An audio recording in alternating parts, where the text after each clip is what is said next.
All right, let's get right into it. When we talk about business growth, it is so easy to just get laser focused on one number, revenue. But what if that big, impressive number is actually hiding some really deep problems? Today, we're going to look past the surface and talk about what it takes to build a truly healthy, long-lasting business, especially if you're in the SaaS world. And that brings us to the most important question you can ask yourself. Is your business actually growing? Or is it just getting bigger? Are you building a powerful, efficient engine? Or are you just, adding more weight that you're going to have to drag along? Because let me tell you, not all growth is good growth. So, this is the big shift we need to make. We've got to move away from what we call vanity metrics over here on the left. Yeah, they look awesome on a slide, they feel good to talk about, but they really don't tell you the whole story. Instead, we're going to focus on these sustainable metrics on the right. These are the ones that actually measure the real health and momentum of your business. So let's actually build that dashboard together. I want you to think of this as the main control panel for your company, and it's powered by three absolutely critical engines. If you can get these three running smoothly, you're not just growing anymore, you're building something that's meant to last. Okay, let's kick things off with our first engine, acquisition. This is all about how you bring new customers through the front door. But it's not just about getting more customers, it's about getting the right ones and doing it as efficiently as you possibly can. The first dial we need to look at here is your customer acquisition cost, or CAC. Put simply, it's this. How much money are you spending on sales and marketing just to win one new customer? If you're spending more to get them than they're actually worth to you, well, you've got a huge problem. Getting this cost under control is step one. But look, being efficient isn't just about spending less money. It's about spending it smarter. The real goal here is to focus your time, your energy, and your money on people who've shown a super clear intent to buy. And that leads us to a really important shift in how we think about leads. So in the old days, we had marketing qualified leads, or MQLs. That's someone who, say, downloaded an ebook. Then you had sales qualified leads, or SQLs, someone who asked for a demo. But now, the new gold standard is the product qualified lead, the PQL. This is a game changer. This is someone whose actions inside your actual product are screaming, hey, I'm ready to become a paying customer. They're not just curious, they are actively getting value.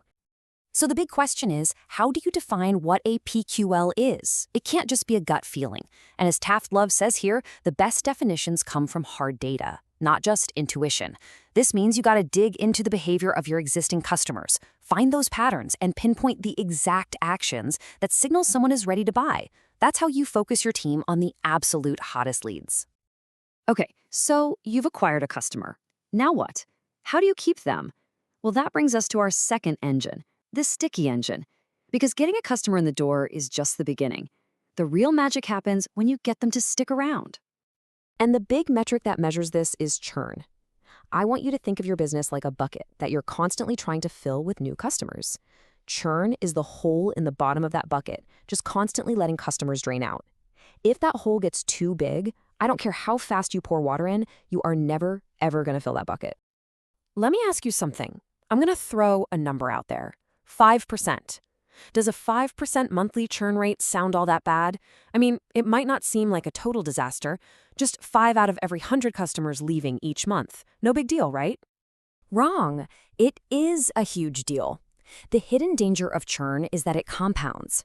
That seemingly small 5% every month means you are losing nearly half of your entire customer base over the course of a single year. You have to work your tail off just to replace them and stay flat. It is a brutal, totally unsustainable pace to be on. Okay, so we know high churn is a business killer. But how do you figure out where that leak is actually coming from? How do you know why, and just as importantly, when people are leaving, so you can actually do something to fix the problem? Well, your best tool for this kind of detective work is cohort analysis. This is where you group your users together based on when they signed up, like everyone who joined in January, and then you track their behavior over time. I love this analogy. It's like looking at a class photo. You're seeing which graduating class of users is actually sticking around month after month. And here it is in action. Just look at this. See the group that signed up in March? That's right after a big new feature was launched. Their retention rate is way higher than the folks from January and February. This isn't a guess anymore. This is cold, hard proof that whatever you launched in March made the product stickier. That's powerful stuff. And this leads us perfectly into our third and final engine, the profit engine. This is where it all comes together. We make sure that the awesome customers we're acquiring and keeping are actually generating real, tangible value for the business.